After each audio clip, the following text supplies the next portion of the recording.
Engkau buta sebenarnya. Engkau tak sedar bahawa rezeki yang kau dapat tu adalah rezeki suami kau, yang Allah hantar kepada kau. Aku sangat takut tentang keegoan. Bila Allah uji kita dengan kejayaan, Allah uji kita dengan duit ringgit, Allah beri kita harta benda, tapi kita tak ingat asal usul harta itu datang. Kita terlupa di sebalik adanya harta itu.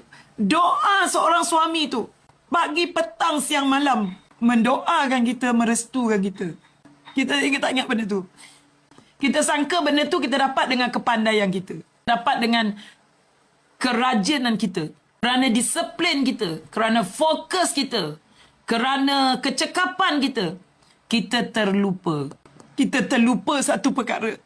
Kejayaan yang kita dapat adalah daripada doa seorang suami. Syurga seorang isteri itu berada di telapak kaki suaminya.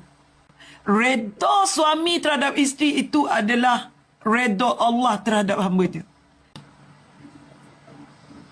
Jadi Kak Tam nak tanyalah kepada korang yang sombong dengan suami ni kan. Lawan suami kau, engkau belum lagi pegang duit RM100,000 macam aku, dik. Engkau tak pegang lagi duit RM100,000 macam aku tau. Engkau dah melawan suami kau. Engkau nampak muka kau yang cantik tu, tapi engkau tak nampak jambatan syurga sebenarnya. Jadi hari ni kalau orang perempuan, engkau ego, tolong berhenti daripada jadi isteri. Orang perempuan, kalau engkau nak ego, engkau nak sombong dengan laki kau, kau melawan laki kau, tolong bersara daripada jadi isteri. Sebab status isteri yang kau pegang tu akan mencampakkan kau dalam neraka jahanam. Engkau nak bawa ke mana ego kau tu? Cakap dengan Kak Tam, ke mana kau nak pikul? Tolonglah sedar semua wanita. Kak